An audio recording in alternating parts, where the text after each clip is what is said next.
Political engagement has become unattractive for young people, particularly young professionals. Social media trolling has made it a sort of tribal tracing match or political blood sport. This episode, we talk with some young professionals who can give us some insights into their engagement, their outlook, and hopefully we can take away something positive.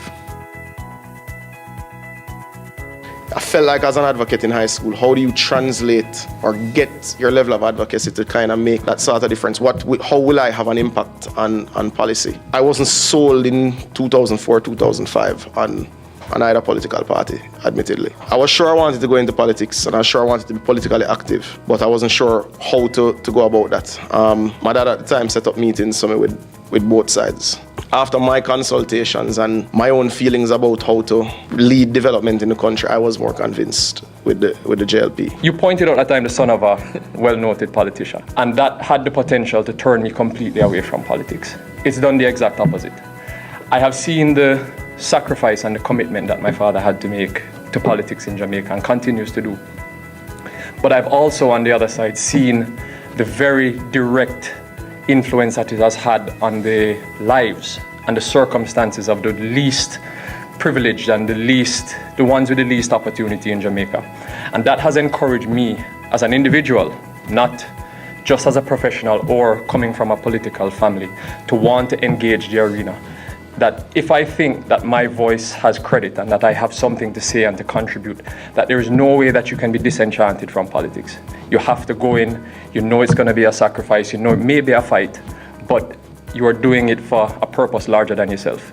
And the more young people that recognize that, the more we will engage, and I think the better Jamaica will be as we move along. I believe that there is a space for women in politics. I believe that more women will enter the field of politics if there's a supporting role for them, a supporting cast by way of mentorship and a support system.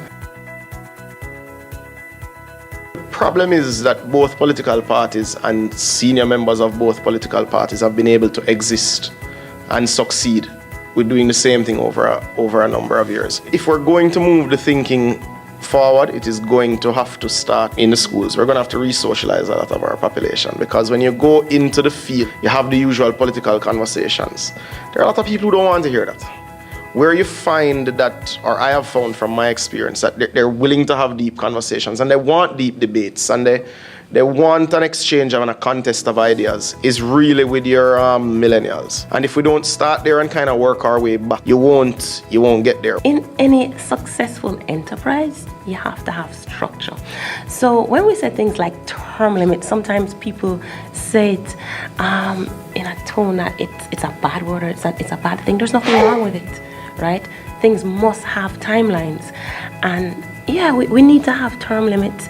We need to have certainly more accountability when it comes to politics. So if you're performing in a particular role and your performance is below standard, then you have to rotate you.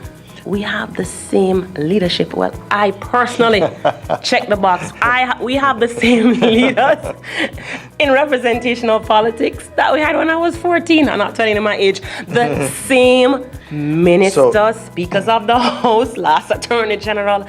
So we have a problem with longevity in politics. We have a serious problem with succession planning and longevity, and it's sort of difficult if you ask a young person if they see themselves performing in a particular role when they don't have any peers in that role and the person in that role has been there for 50 years. I'm a land surveyor, a built environment professional, and I have longed to see people with the relevant skills and skill sets having a greater influence on the policies and the directions that guide and govern professions like mine and associated ones. And so we yearn for that breadth of influence in our politics and in our governance.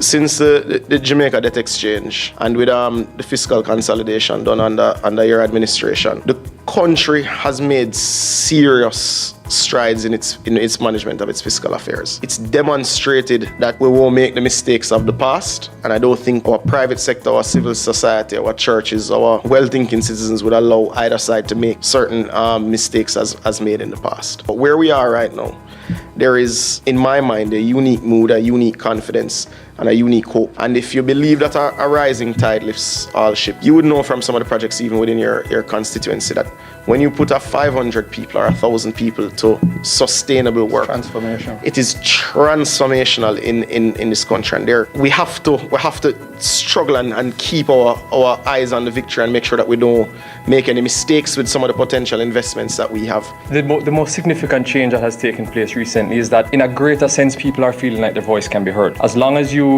present an argument, irrespective of all the negativity and the backlash that comes with it, if you can build a momentum, you're going to get a response. And so we are seeing that sense that if you can find a collective purpose and a collective message, that the once detached political arena has to respond, because they are now feeling that connection between the individual voice that can start a conversation and the discussions that take place in Garden House. And so that, I think, is the most critical thing, that people are feeling like their input has an avenue to material difference and material change. And I think that bodes well for the future of politics as well as the engagement of young professionals in Jamaica. I'm encouraged at the thoughtful comments we've had from our guests. I believe there is potential for youth engagement, for young professionals to contribute to this country through politics once more.